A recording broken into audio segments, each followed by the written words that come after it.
And we are live. Hello, everyone. This is Dwight Woods, Jeet Kune Rebel. Welcome to the Jeet Kune Debates, episode number 4. This is the December edition of the open mic.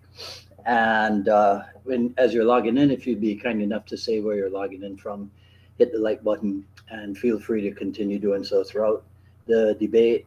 If you're catching the simulcast over on the YouTube, please be sure to like, subscribe, and hit the notification bell. And I know over on the YouTube, it's on the Jeet Kune Dialogues channel. I don't, since we're just going to do this once a month, I don't know if I should make a new channel for the debates. But we'll see how it goes. Right. If you enjoy my work and you'd like to support the program, please visit jkdrebel.com, click on the Rebel Gear link, and that's where you'll see stuff like this. The Unified Martial Art Academy Kali JKD t-shirt, also available long sleeve, short sleeve, sweatshirt, hoodie, and coffee mug. But of course, the best thing you can do is to share this video and spread the word about everything being done here on Facebook and YouTube by yours truly. So we had decided, and by we I mean me and my uh, faithfuls, we had decided last month that we would have this open mic session once a month. And so let me just take a quick look and see who's here. Jerry Winterfell. Okay, cool. Yeah, Jerry asked me to talk about something. Bucky Barreto is here. Tom Macaluso, nice. Mark Black, all right. Terry Valor, I think Mark Black is neck and what do you call it? Neck and neck with you now, Terry Valor. Hey, Bill Matucci, what's happening? Russell. All right. KB Retro 78. That's a new one. And Terry says he just got him from work. Chris. All right, cool. Okay. All right. So you guys will remember, I think last week Terry was on with me, and we had a lively, a spirited debate about the whole separation of Jun Fan, Gung Fu, and Jeet Kune Do and all that stuff. So I think that's something that's gonna live on, I guess. But I had asked guys to send in any questions or topics or issues that they wanted me to discuss. So Jerry asked me about the top 10 must-have JKD books. So that's like when over in another part of the internet, I get questions about what is the best this and what is the best that, and I tell people that superlatives are always, um, subjective, right? It's what you think is the best for you, or even what you think is the best generally. That's like your opinion and what have you. So the top 10 uh, can only be my top 10, and I didn't even write them out or anything. Let me see. I might have some of them. I might have some of them here. So. My number one, is it here? No, shoot. Hang on a second there, Jerry. Okay, so my number one, of course, is, well, not of course, but my number one is Dan Inosanto's Art and Philosophy of Jeet Kune Do. And I like that book because, as my favorite Canadian Jeet Kune Do senior, Cass Magda, points out, it is it's kind of unadulterated. It harkens back to the what I call the pre seminar presentation system stuff, and it shows the intent, let's say, to develop Jeet Kune Do as a fighting system, right? So it's a carrying on, a furthering, a furthering of Bruce Lee's work, the development of Jeet Kune Do as a fighting system. The problem with that being able to continue is that you can't pay it the necessary amount of attention um, on seminar format. It's more geared towards a small group effort rather than a large group seminar thing. Anyhow, but that we're not here to discuss the ins and outs of that. So that's my number one. And Jerry, you keep track, right? So then I'll just tell as memory comes, not necessarily in order of importance or what have you, right? But I think Sifu Dan's book, you must have it. You must have the Tao of Jeet Kune. Um, and I would say now, if you're going to have the Tao of Jeet Kune, you must have James Bishop's book. So that's like 2A and 2B, right? I think having James Bishop's book right alongside the Tao is an interesting exercise. Then John Little's Jeet Kune commentaries on the martial way, right? You should have that. You should have Joaquin Marcelo's Simplicity, the Jeet Kune, the way of simplicity. So that's four. Um, I like the Larry Hartzell and Tim Tackett Jeet Kune grappling, the 2 volume thing. I like that because like Tom Macaluso, who's on here, Tom's been doing a good job of bringing Larry's we call it Larry's book, but it's not really. It's Hartzell and Tackett. But I think at the time of publication, Tackett was I think Tackett was under license to a different publisher or something. For some reason, his name couldn't appear on the first on volume 1, but it did appear on volume 2. So the Jeet Kune grappling books, I think those are pretty decent. Um, then since we're talking about Tackett, so then the Jeet Kune kickboxing, Chris Kent and Tim Tackett. Then also, of course, their Jeet Kune textbook. So I think that's like what, 6 of them, 7 of them. What else? Let me see.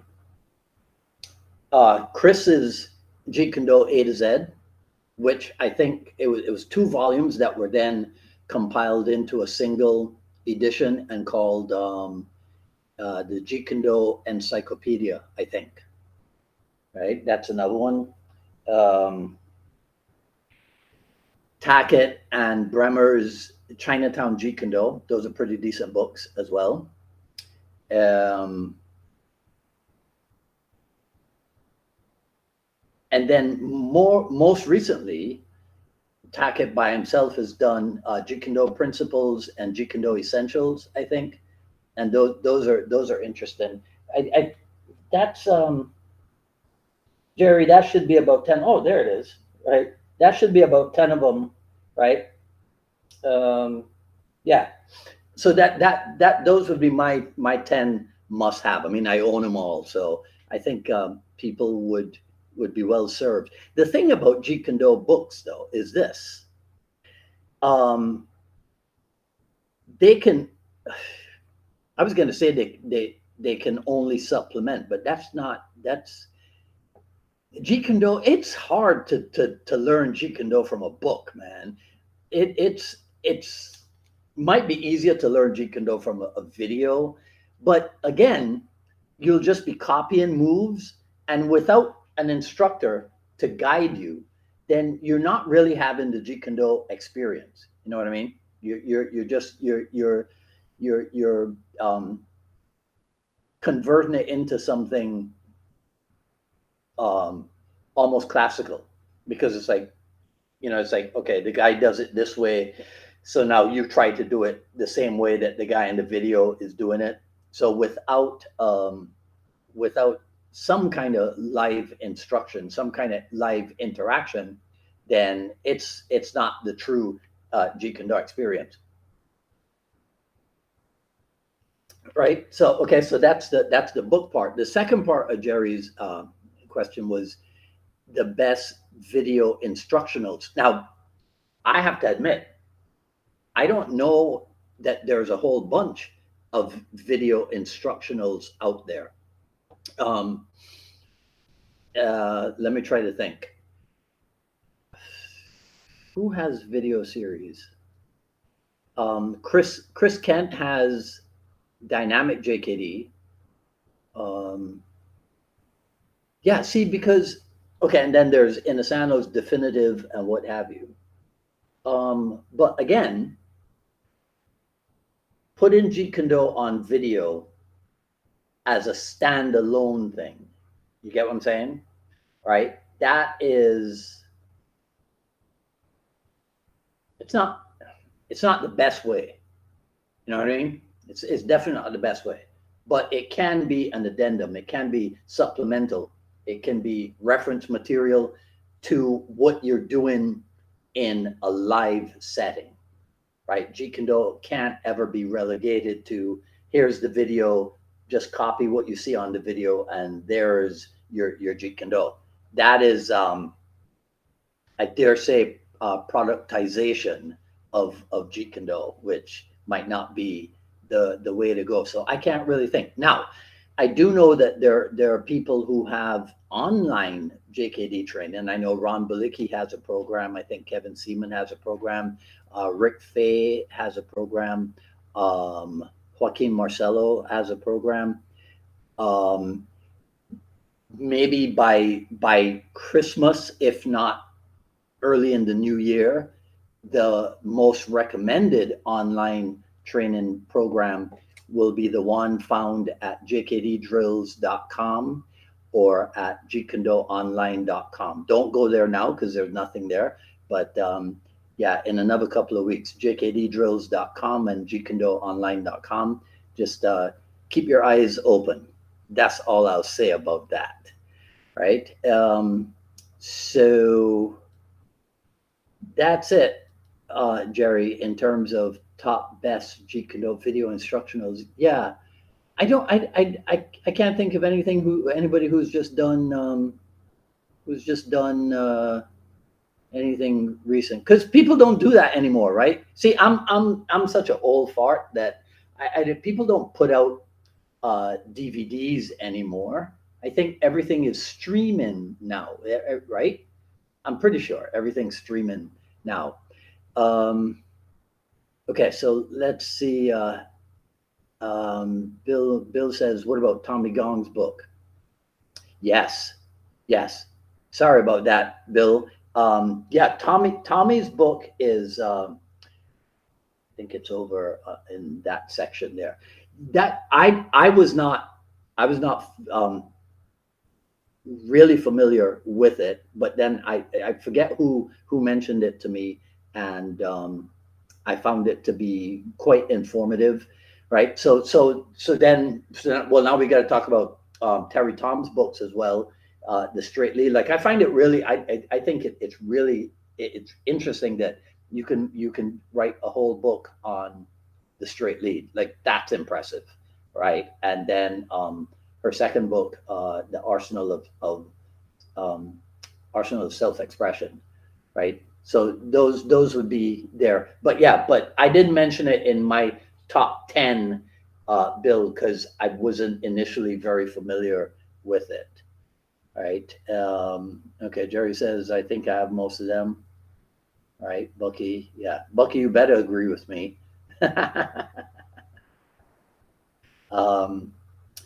Okay, Jerry says, one of my favorites is Paul Vunak's Panther series. Okay, so I would say the most beneficial of Paul's video series. Now we're talking 36 years ago that this stuff was put out. So I would say back then, his two volume 1 and volume 2, the Jun Fan Kickboxing, like those were really useful for me personally. And that's pretty much it in terms of the stuff that Paul. Now I know he went on. You know, he had the the attribute series. In fact, at one time, I think Paul had more titles on Panther than anybody else on the market. So, but personally, the first two, the Junfan Kickboxing 1 and 2, those were like the most useful for me. Um, Ted Wong and Richard Bustillo. Yeah, the fighting method. Yeah, hmm, they're good. It's good, but not a favorite of mine. Right? Should you have them? Yes. Do I have them? Yes, but not a favorite of mine. Right? And that's why I said, best and top 10 and what have you is all subjective. So, right. Okay, so that's Mark says mostly everything is a download. Yeah, I think that's what's going on today. All right, so then Tim Red Tiger asked me this. He wanted. I don't think Tim's here, but he wanted this to be part of the discussion, right? So he says, if we agree that every martial artist must create their own martial art, at what point does that creation start? The minute they first start training, only after mastering a formal art, or is it something determined on an individual basis? Okay, well, this I don't know if Tim is setting me up or what have you, because I don't agree that every martial artist must create their own martial art. I don't know where that came from, right? Again, what's this?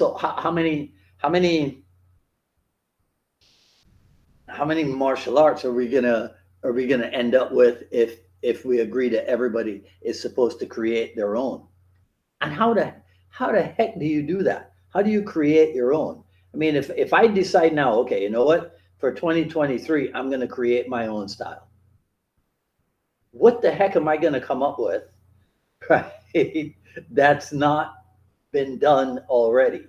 See? So there's a difference between creating your own style and then putting your stamp on what it is that you already do. I don't think those two are necessarily the same, right? So just like in music, you can have different interpretations by different artists of the same song.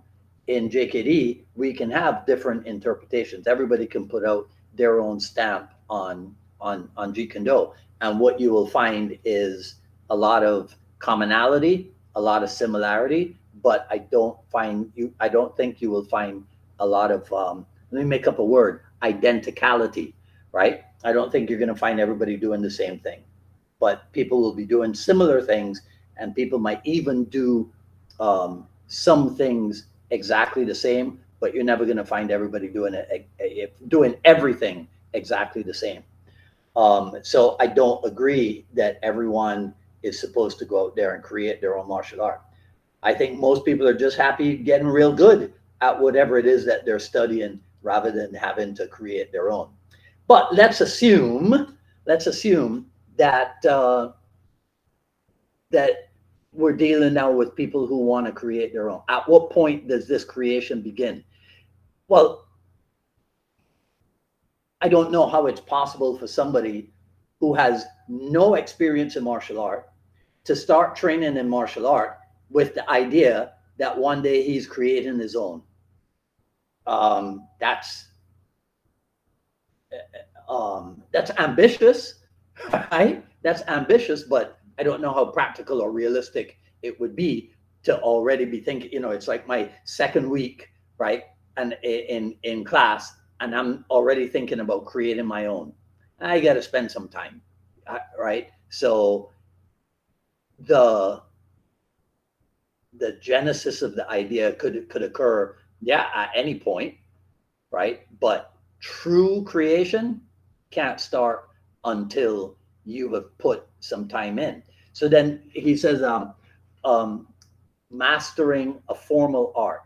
Well, so again, what's mastery, right? I think Bruce Lee famously said something like, call him master when you put the last nail in the coffin or something. I'm paraphrasing terribly, but it's something like that. But while you're on the planet doing what you do, then there is no it no it's no that term master. I remember I had a good friend in Taekwondo who every time that we ran into each other, he would call me Master Woods because he knew that it really annoyed the heck out of me. But so he would just tease me by calling me Master Woods. And one of my favorite martial art essays is uh, an excerpt in I used to know it by heart. I think it's May or March of 1988, Esquire magazine, and it's an excerpt from George Leonard's book, and George Leonard is an Aikido practitioner, um, and it showed in there the mastery path. It showed like 4 or 5 approaches that people use. And I've talked about this. In fact, I did a whole I Love Jeet Kune Do broadcast on this, come to think of it. So maybe I'll link to that in the show notes. So it shows the mastery path. And if any of you have read the book, you'll be familiar with what I'm talking about. And so the mastery path is this thing that you never get off of. Once you get onto it, right? Once you get on, you never get off. And so what happens is you start out and then your level goes up because you're training hard and you're paying attention and you're being diligent and what have you. And then you plateau and then your level goes up and you plateau and your level goes up and you plateau. And that's the mastery path, a series of improvements in level and plateauing, right? Because I guess that's how learning takes place. So in I don't know if he put this in, if this came out of Kali and Sifu and Asano put it into JKD or where it comes from, but it's the whole thing about learn the technique, practice the technique, functionalize the technique, dissolve the technique. There's different versions of the saying, different variations. So that whole thing about starting out and your level goes up, yeah, because as you're practicing, you get good at something. But then the plateau is where I would say that's where you're really internalizing. That's where you're doing the work to functionalize.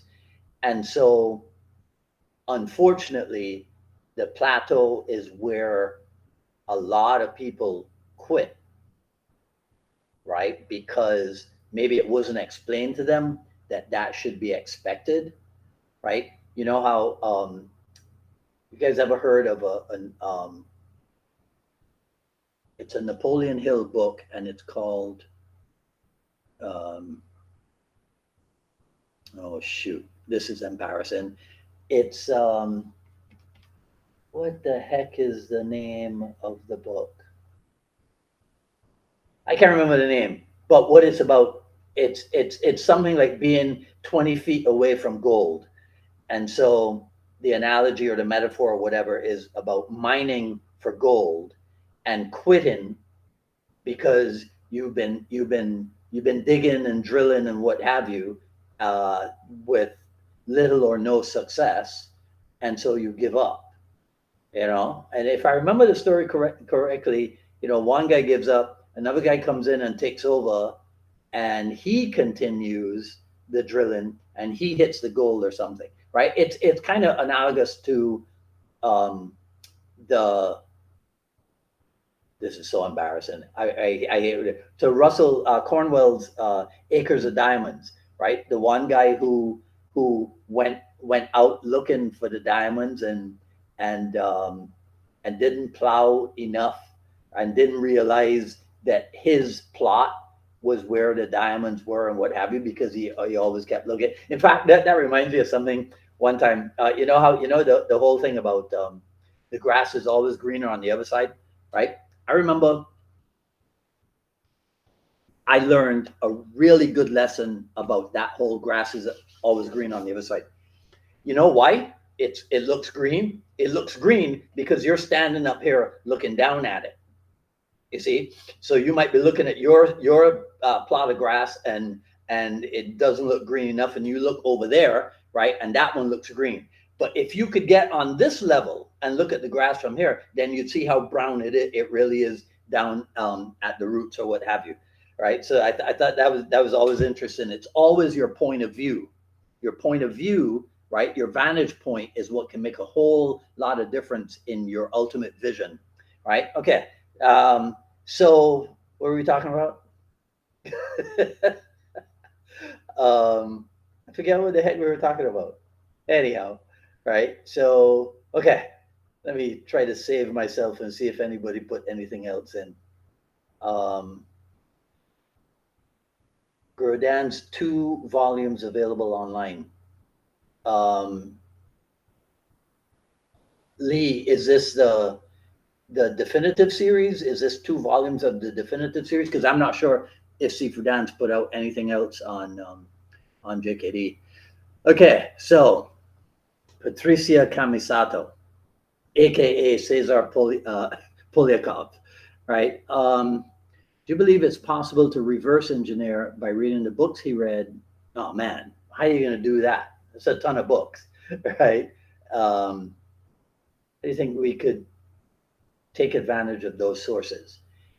Um, I think if you have the time, if you have the inkling, yeah, there's nothing wrong with reading everything that Bruce Lee read, but it's not at all necessary. It's as much as I love James Bishop's book, and as much as I think it's really cool to find out the sources and what have you. And so this in no way, don't misinterpret this as a diminishing of James's effort. It's sweet being able to go, oh, where did that come from? Why? Because discovery, right? Finding out stuff is always good. So reading what Bruce Lee read can help, you know, but it's not absolutely necessary. No, I don't think so.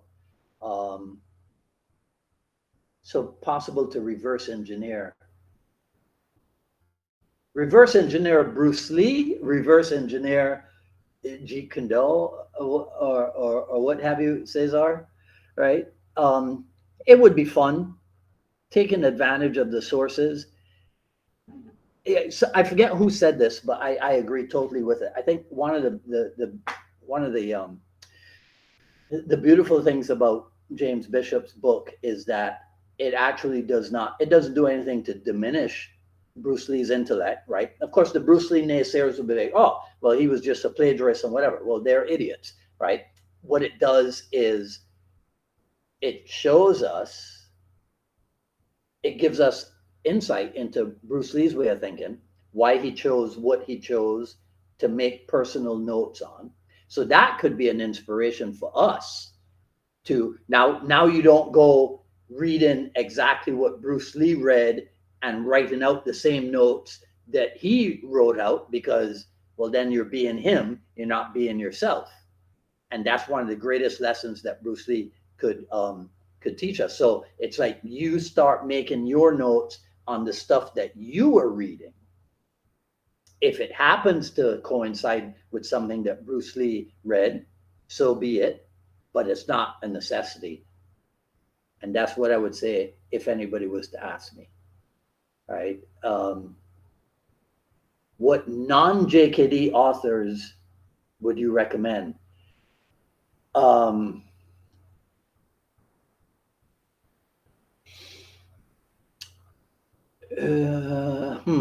Okay, so I'll tell you this. When I was younger, and I was a running fool, right? James Fix's book, and unfortunately for it ultimately Jim Fix, who was a running guru, died of congenital heart disease. So that kind of was a huge smack in the face for those of us who were running fanatics in the 70s and 80s.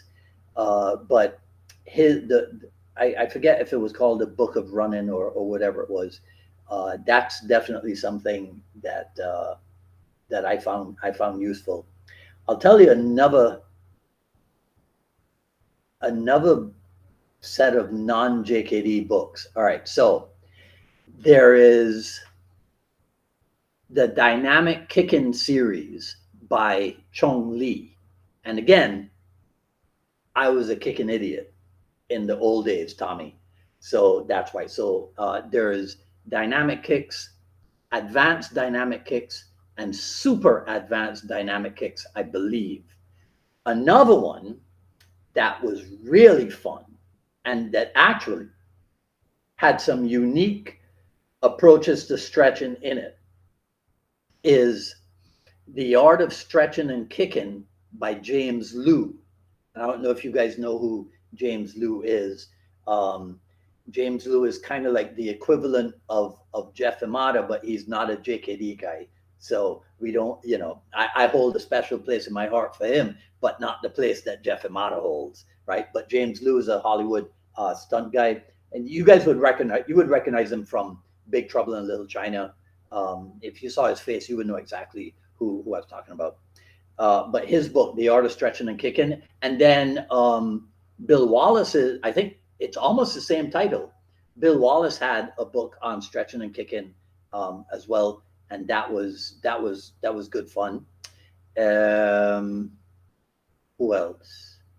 Um, Two more Taekwondo artists. Pugil Guan. Pugil Guan had a book on the dynamic art of breaking, and then he had skill in counterattacks, which was kind of like a two-step or one-step sparring book in Taekwondo. I like that. Um,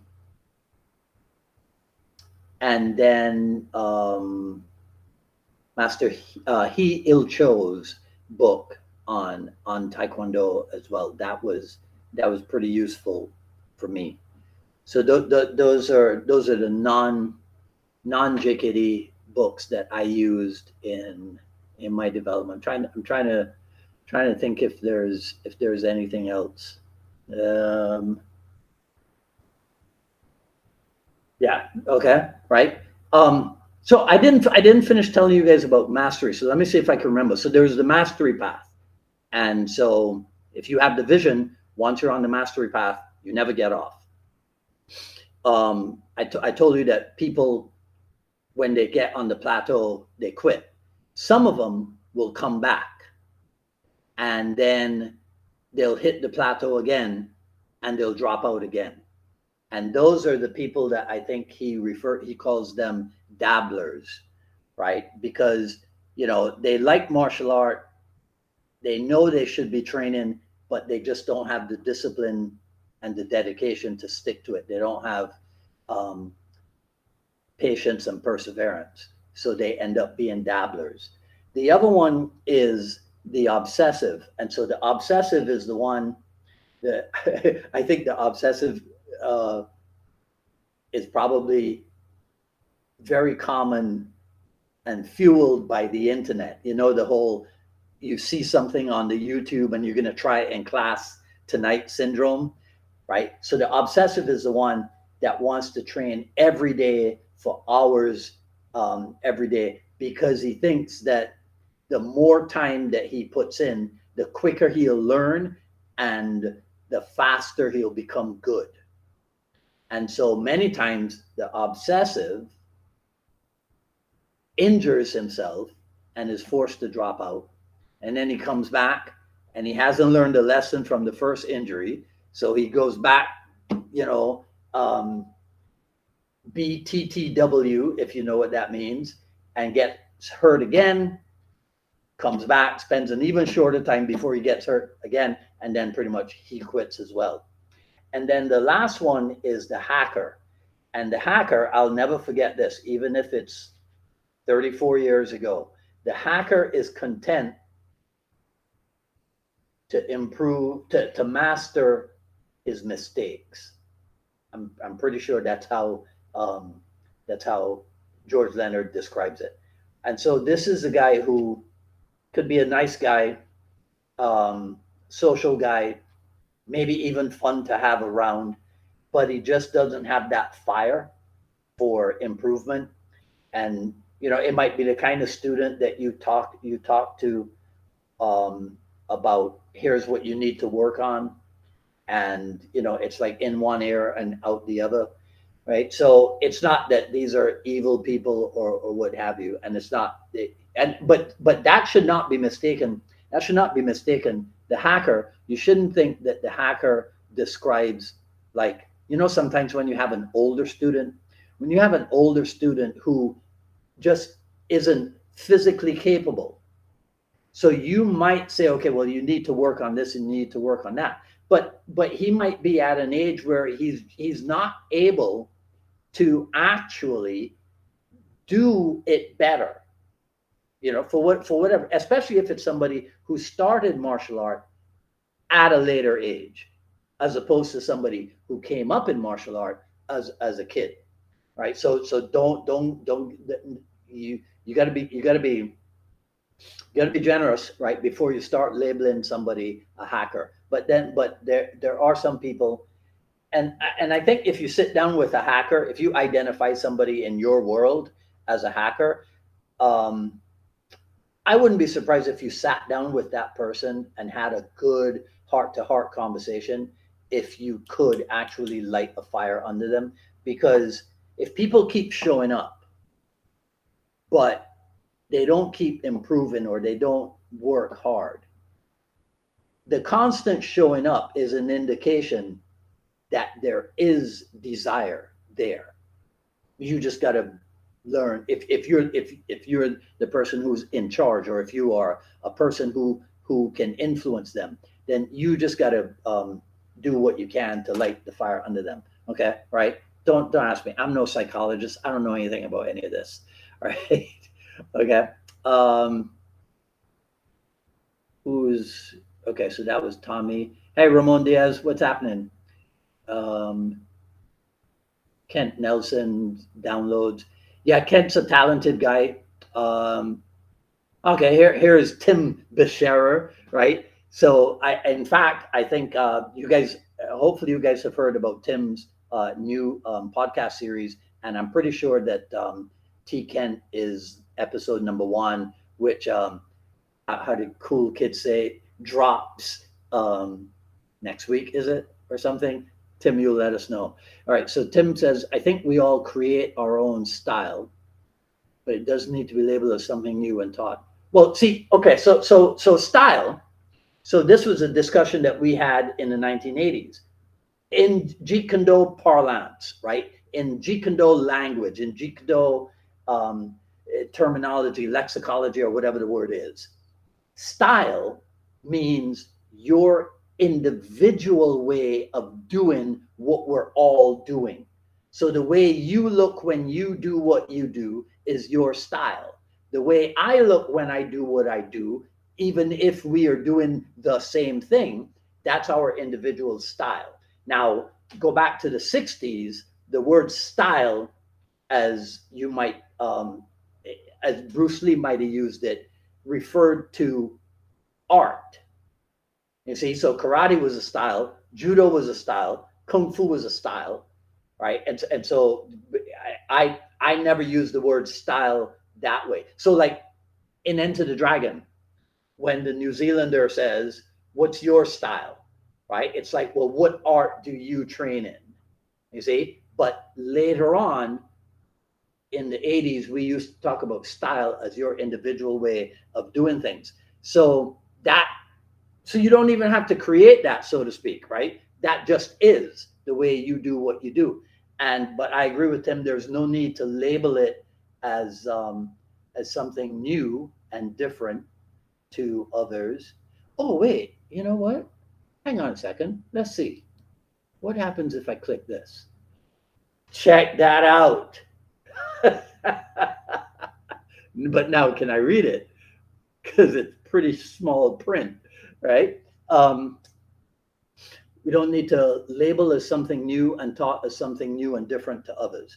Yeah, that Tim, that kind of touches on another episode of the broadcast that I did about all these different JKDs: Ted Wong JKD, Jerry Poteet JKD, um, whoever JKD, this next one JKD, American JKD, Chinese JKD, Hong Kong JKD, right? I mean, come on, okay?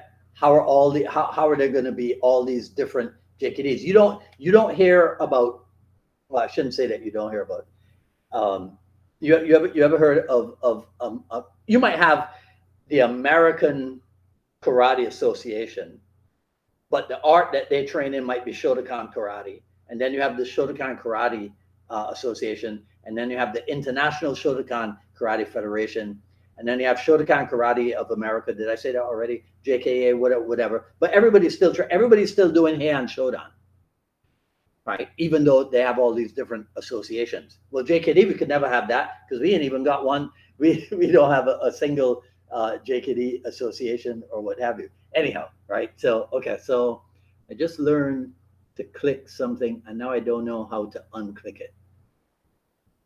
But let me make sure I finish what Tim was saying. People do this with religion all the time. Ask somebody their belief and they'll say, what I believe is yes. Tell us about it.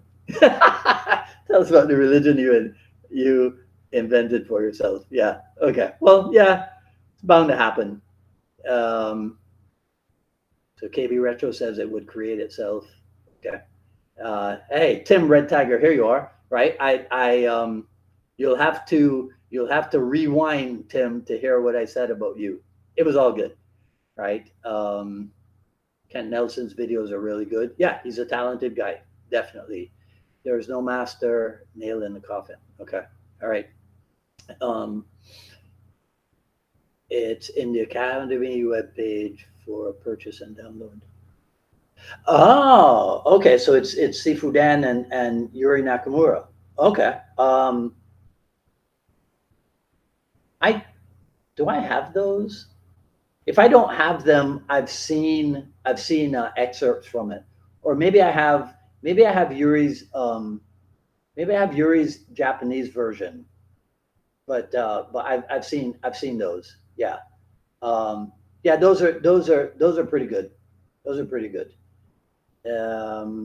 Okay, so now, okay, Cesar says Steve Jobs want. Okay, can I put that in there? All right, Steve Jobs once said of management consulting. Hang on a second. Let me try to get bigger screen here on my computer. Okay. You do get a broad cut at companies, but it's very thin. It's like a picture of a banana. You may get a very accurate picture, but it's only 2 dimensions. So actually, you get 3 dimensions. So you might have a lot of pictures on your walls. You can show off to your friends. I've worked from years, and I really taste it. Okay. That's a lot of words to make a point, but yeah, right. It's you know, Cesar, that to me um, points towards the whole empirical experience aspect of Jeet Kune Do, right? I'm somebody who does a lot of talking about Jeet Kune Do, but if I don't balance that out with a lot of physical practice of Jeet Kune Do, then I'm just a talker.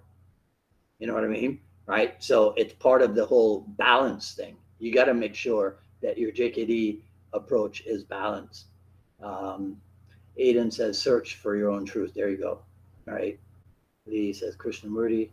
Um, do you believe Taoism is a vital element of JKD? Well, I believe that Bruce Lee was very steeped in Taoism, in Buddhism, and Zen, all that stuff.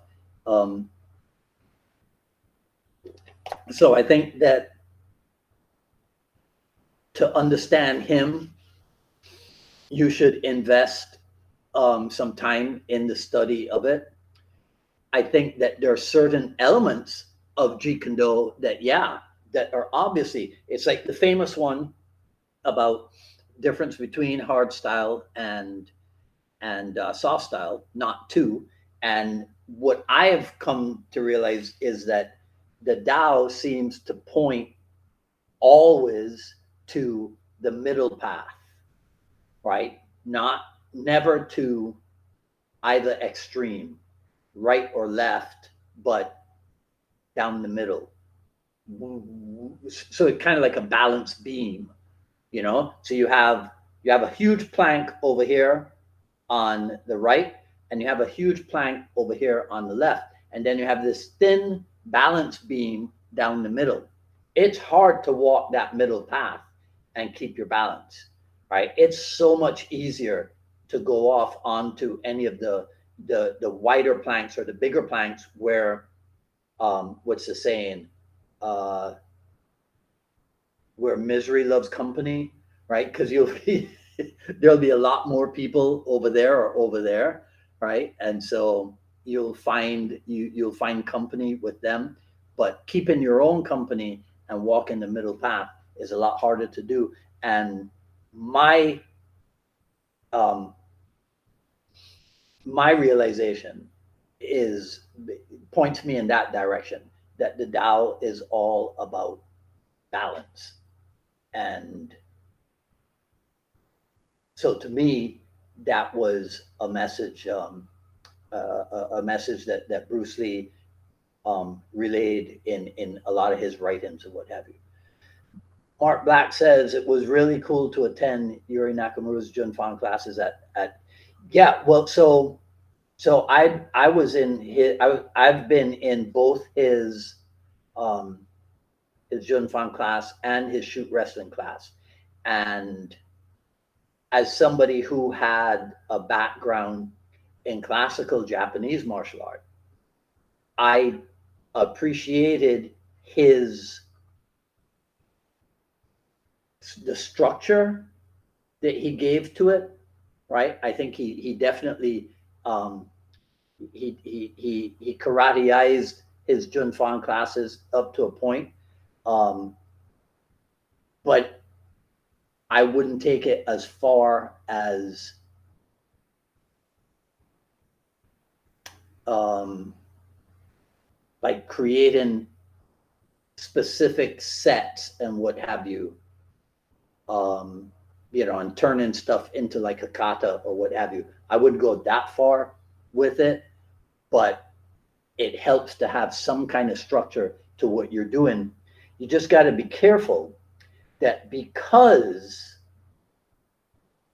structure is, it's easy if somebody tells you, okay, look, here's the pattern, just follow this pattern. Just do this the way everybody else is doing it. Just do what everybody else is doing. There's a certain security in that. So I would say you got to be careful not to take the structure too far and start classicalizing, fossilizing, concretizing, right? Jeet Kune or what have you, right? Tim, yeah, the martial art lifestyle podcast. Okay, on Monday, and T. Kent is the first guest. Sweet. Right. Okay.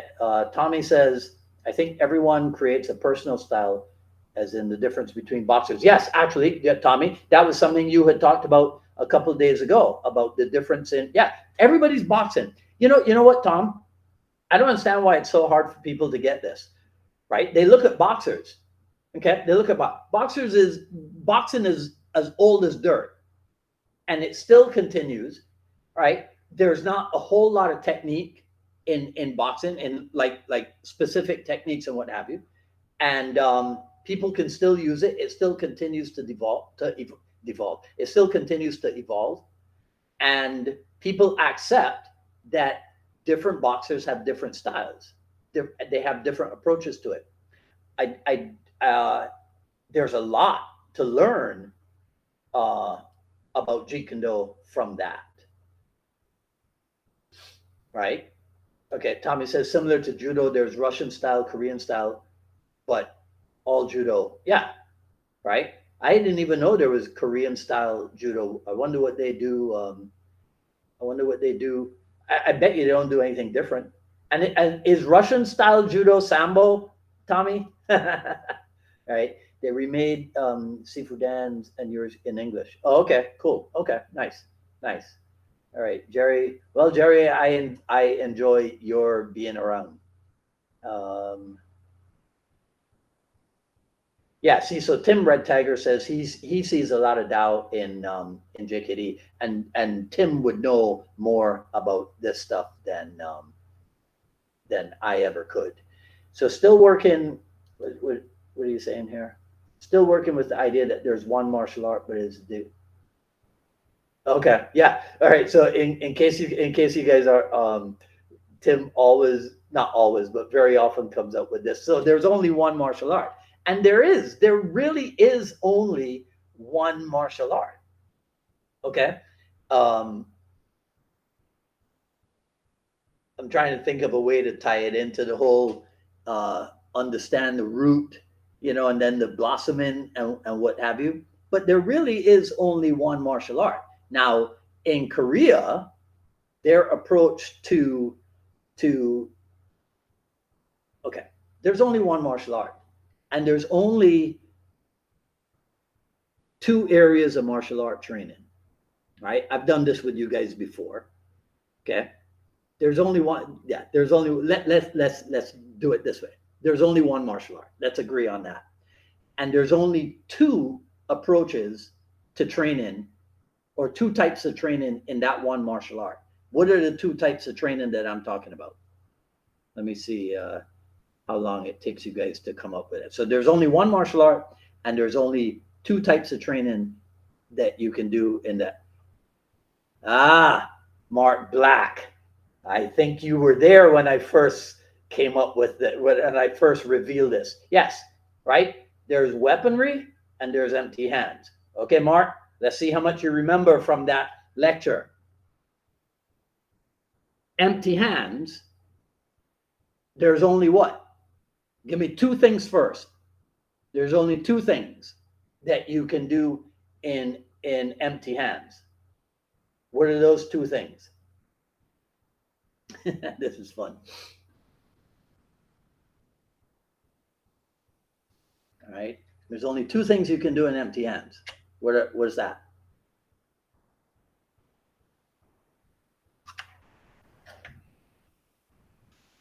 Okay. So, all right. This thing drops. So the two things in empty hands is striking and grappling.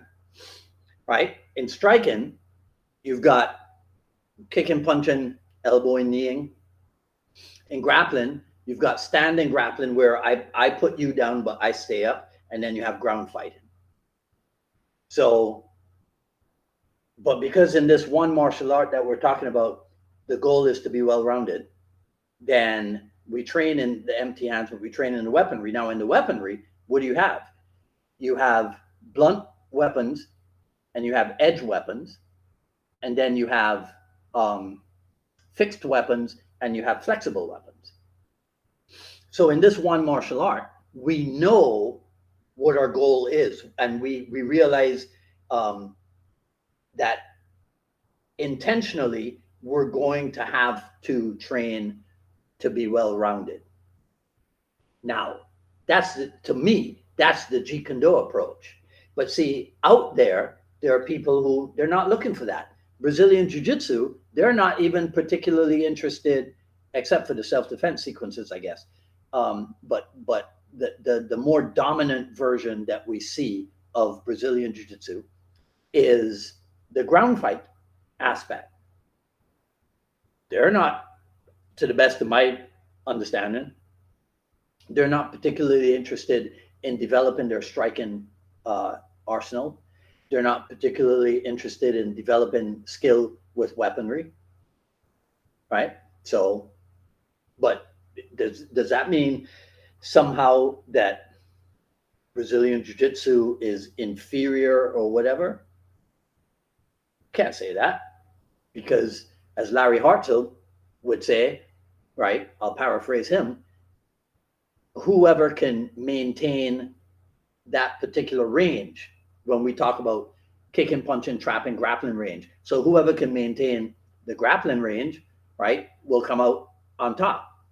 But see, this is where JKD training can be so much fun, right? Because what you do is you get one guy, okay, so his approach is going to be the grappling approach, and then the other guy is going to defend, and he's going to defend by elbowing and kneeing.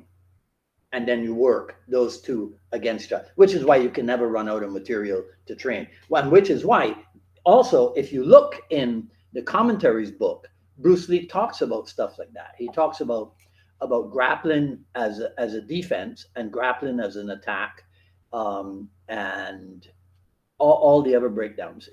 I covered that in the I Love Jeet Kune Do broadcast as well, right? But yeah, but that's why it's always fun. Okay. All right. So, what else? What else? You guys have anything else for me? Otherwise, I'm going to talk to you about something. So, um, he's not here, right? But my good JKD friend, Michael Perez. Michael posted an article from, I think the outfit is called Essentially Sports or whatever. And he posted an article. He just posted the link. He didn't say anything about it. He posted the link. So I commented and I said, "What, Michael? What about this article?" And then he answered back and he said that he posted it because he thought it important what the writer was saying. So the writer was talking about Chuck Norris and how Chuck Norris had said about Bruce Lee that Bruce Lee was willing to look at a technique from any art and what have you. And so what Michael said was that he thought it important that the article was important because it portrays something that many of us already believe. And he's not wrong. The issue, which is a non-issue, right, between Michael and me, is that I instinctively take a dim view towards, I call them bot generated articles, because to the best of my understanding, it's gone so far now that AI can do it for you. So there's a lot of stuff on the internet about Bruce Lee, and it's compiled by writers who are not martial arts writers. And the particular the writer, the article that Michael put up, is not a martial arts writer, because she's written articles, I guess, for that same outlet. And this is another one of my understandings. There are these news sites on the internet that are there solely to get eyes on the article and get eyes on the advertisements that are run on these websites. So my point is, it's not an authoritative site for Jeet Kune Do. So just because somebody says, "Oh, Chuck Norris said that Bruce Lee didn't have a problem looking at different styles." Well, first of all, Chuck Norris is not a Bruce Lee authority. We already knew that Bruce Lee had no problem looking at different arts. So we don't need an article written by somebody that says that Chuck Norris said this about Bruce Lee. That to my way of thinking, that doesn't factor in, right? So Ed Stahl. Now, I really enjoy interaction with Ed Stahl because Ed is 30 something years old and I am not. And so Ed keeps me, my interactions with him help me helped me to update my brain on what the kids are doing, what the cool kids are doing. And so Ed took me to task. What was the phrase he used? I can't remember what the phrase was, but it was something about content creators, right? Okay, so I know a little bit about content creators, and that's what that girl that wrote the article about Bruce Lee is. So you can go on the internet, and the second that you start reading, you can tell this is one of those content creator, content aggregator sites or whatever. They're not authoritative when it comes to Jeet Kune. Now, they can write about anything else that they want to write about. Doesn't bother me. Not part of my life. But when you start writing about Bruce Lee and Jeet Kune, now you will get my attention, and now you will get my criticism if I think it's warranted. And so that was my only point. Yes, and I know content creators for the internet are important, right? Ed is a prolific content creator. If you go to his YouTube channel and what have you. So yes, so I can understand Ed having a soft spot for other internet content creators and what have you. I just have a beef to pick with people who write about Bruce Lee and Jeet Kune, and all they're doing is just pulling stuff from the internet and making up their own stuff. There's a difference between an article on Jeet Kune written by Chris Kent versus an article on Jeet Kune written by whoever from wherever. That's what I'm saying. I'll read what Chris Kent has to say about Jeet Kune, and he's a real Jeet Kune content creator, not any person writing for AsianJournal.com, writing for ScreenRant.com, writing for South China Morning Post or what have you. Okay? Because none of these people write about their own experience. See, when Chris Kent writes, when Burt Richardson writes about Jeet Kune, they are writing from what? They're writing from a personal point of view, from a direct experience of Jeet Kune. When somebody at Screen Rant writes about Bruce Lee, no, not at all. And you guys already know this. You know that there are a lot of people out there commenting about Bruce Lee and Jeet Kune who do not know squat. So I think sometimes we got to speak out against it, right? At least this from Chuck Norris is from outside of JKD's from person. No, are you trying to do types of you need to start pensions. Well, Tim, I think that you could get to the level of myth and tall tales within the JKD world and outside of the JKD world as well, right? So a point of view from outside of JKD, from a person who no one argues train with him. Yeah, so, okay. That's somebody writing about Chuck Norris saying something about Bruce Lee. That's nice. And that's nice for other people. We don't need that. That's my point, Tim. It's nice.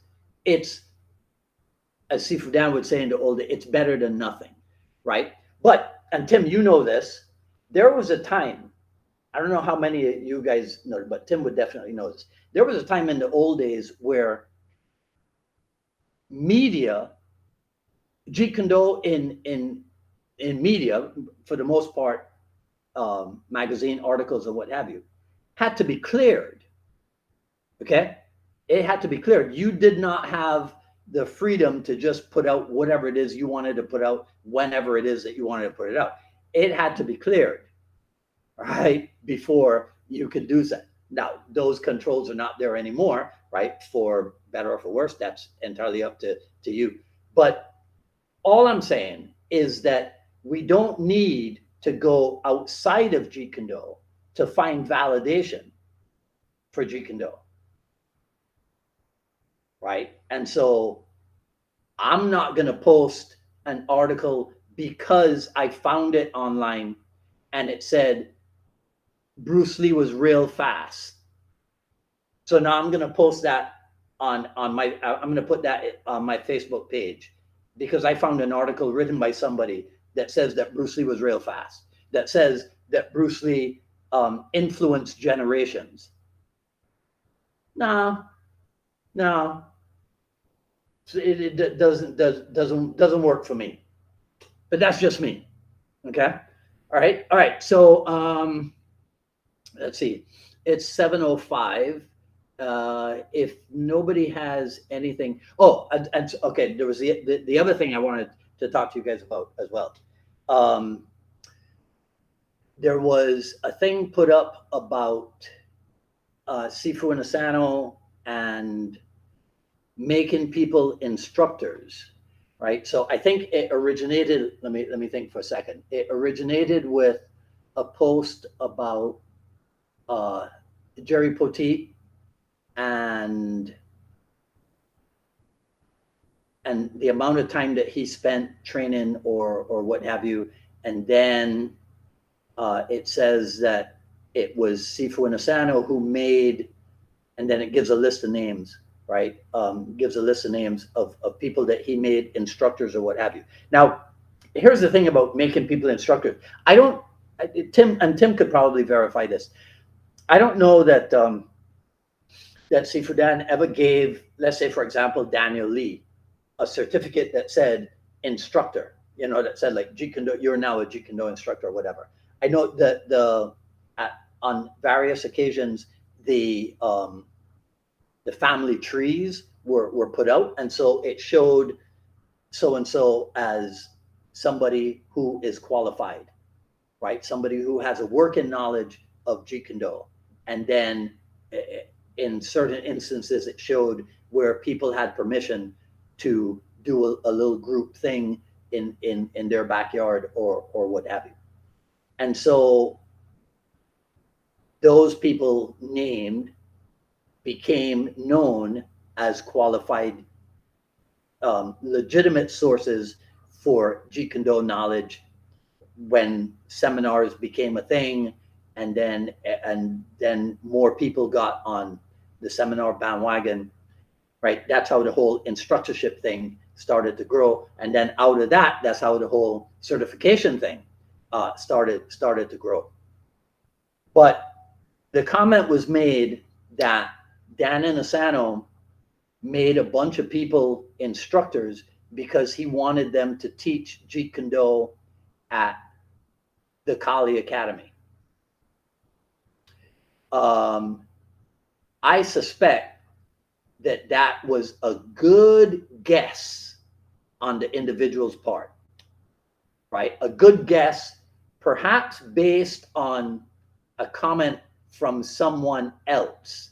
Because I'll tell you what, anybody who says Dan Asano made these guys instructors so that they could teach at the Kali Academy doesn't really understand 1974 and what was going on.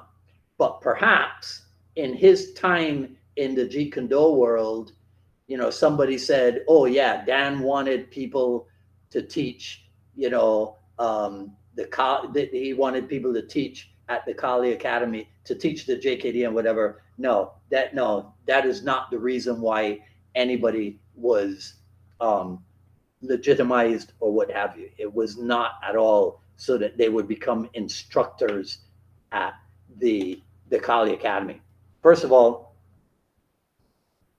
there weren't that many Jeet Kune Do classes at the Kali Academy that you would need to give 5 people certificates and make them instructors, right? To teach what? All 5 of them are gonna teach that one class?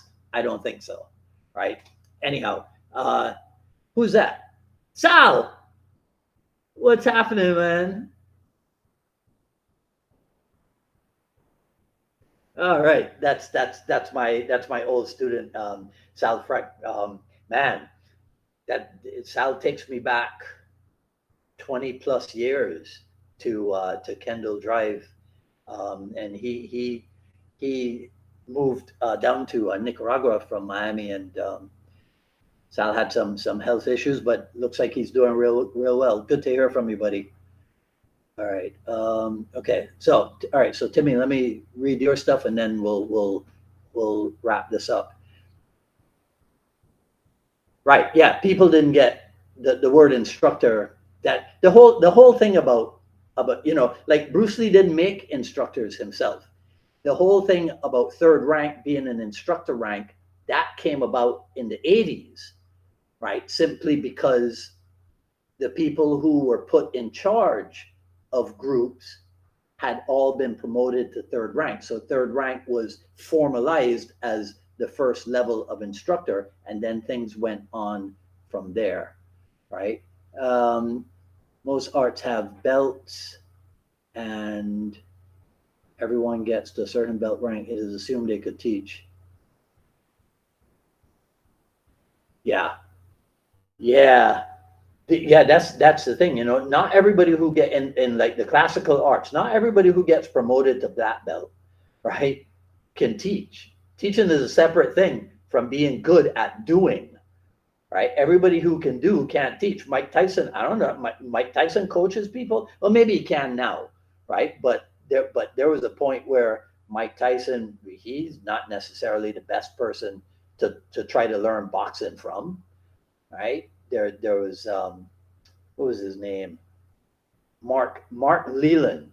You guys might not even know who Mark Leland is. I'm pretty sure it was Mark Leland.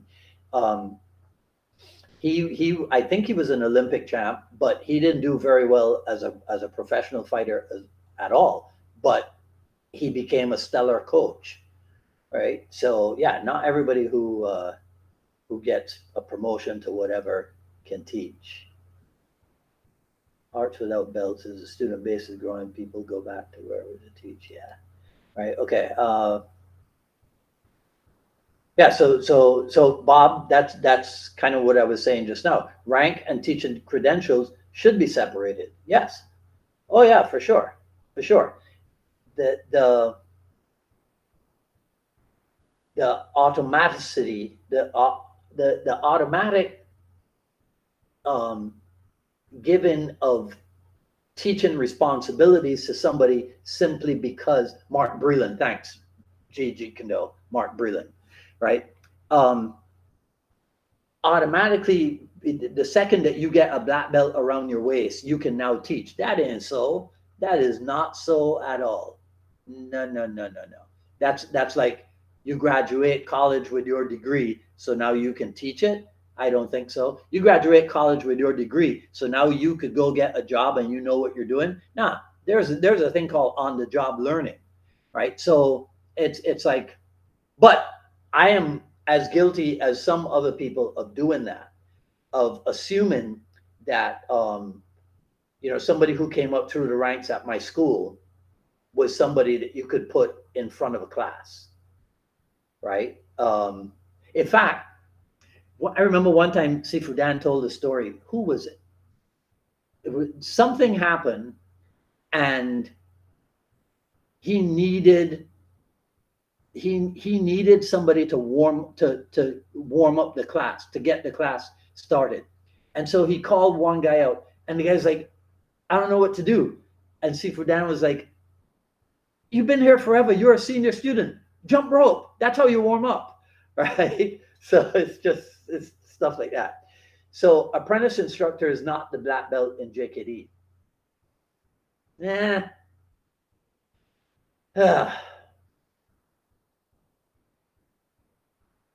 Again, if black belt does not automatically make you capable of teaching without studying how to teach, apprentice instructor could be the equivalent, but now you gotta spend time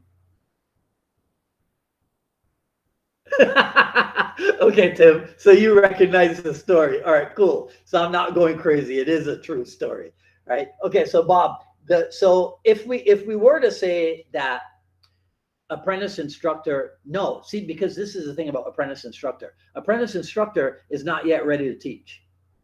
I hate to tell you that. Now, there are circumstances. So I'll tell you, my circumstance was this. See, Fudan never said to me, you are ready to teach. He said, you're the only person, you're the first person from that part of the world to come out to us. So a good idea is for you to go back home and share what you're getting, because I started going out to LA and what have you. So it was 2 years of my traveling back and forth from Barbados to LA before the instructorship program thing started. And then I was made an apprentice instructor. But in the old days, apprentice instructor didn't mean that you could run out and open up a school. Heck no, not at all, right? And it was kind of understood that you would spend a certain amount of time. In fact, I've talked about this before. And one day when I go to storage and I take out the whole stack of Inside Kung Fu magazines, I might be able to find it. And I'm pretty sure it was Inside Kung Fu. Every once in a while, they would have like a question, and then they would have all these different masters answer the question. All right. And so the question was, how long does it take to get a black belt in your style? And Sifu Inasano, because he had to conform and answer such a question, right, said 10 years. And if I remember correctly, 10 years is what? 5 years as apprentice and 5 years as associate. So now, right, having put 10 years into Jeet Kune, now you could start to teach. But you would still be, right? You would still be what? A beginning instructor. You see, right? Um, so Tim said it's more like apprentice to be and to be. I think you mistyped, right? It's more like the apprentice to the instructor, I think is what you meant, Tim. But you're probably on your phone, not on your computer, right? And that's the idea.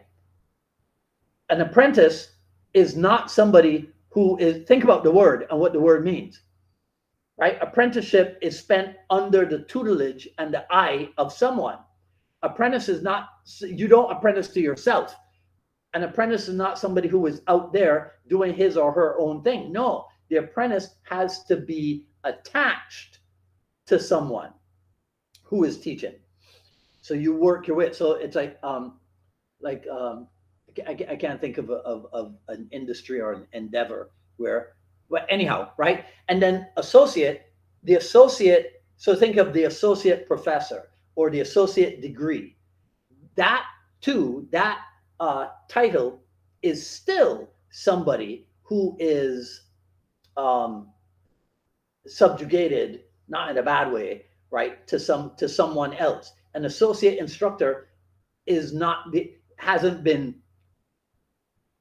given permission, hasn't been let loose on the student body as yet. It's only when you're a full professor, right? And my understanding is that that's kind of where from academia is where Sifu Dan took the whole wording for the different instructor levels and what have you. So, okay, so Tim says instructor in training.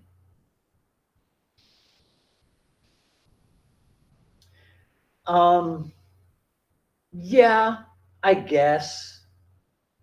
I guess. But, if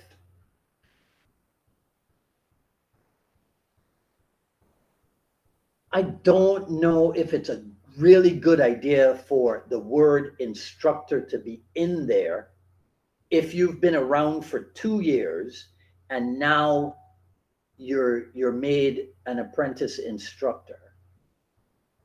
You see, I don't know that. So I didn't open up a place to bring people to until I had been in for 5 years, and then I opened up.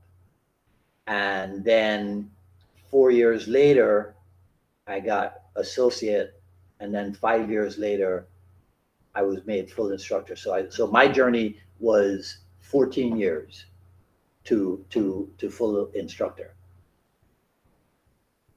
and I still have a lot to learn. Right? Anyhow, okay. So apprentice, yeah. So the problem is I know we definitely had some situations in the old days with this, that title, that instructor title, a lot of people abused that whole thing, right? So I think I would go with what Sifu Dan said in that Inside Kung Fu article. Yeah, put 10 years in first. I remember a guy in Atlanta came to me and asked me, and I've told you guys this story before. A guy in Atlanta came to me and asked me, what does it take to become an instructor? And I said, well, how many seminars have you done? He goes, oh, this is my first seminar. I was like, well, why don't you focus on becoming a good student first? Rather than your first seminar, and you're already asking people about instructorship. Come on, give me a break, right? Nobody does that. Nobody goes to a first seminar in Shotokan karate, right, and ask, oh, how do I become a black belt? What can you tell me about black belt? No, man, give it a rest, right? 5 to 6, which is a black belt, yeah, right. But again, even if 5 to 6 years in classical arts is black belt level, somebody who gets a black belt because they've been in 5 or 6 years. This is why even in the classical arts, they go, what? That first degree black belt, now you're starting to really learn. You don't understand the art yet. Now you're starting to really learn.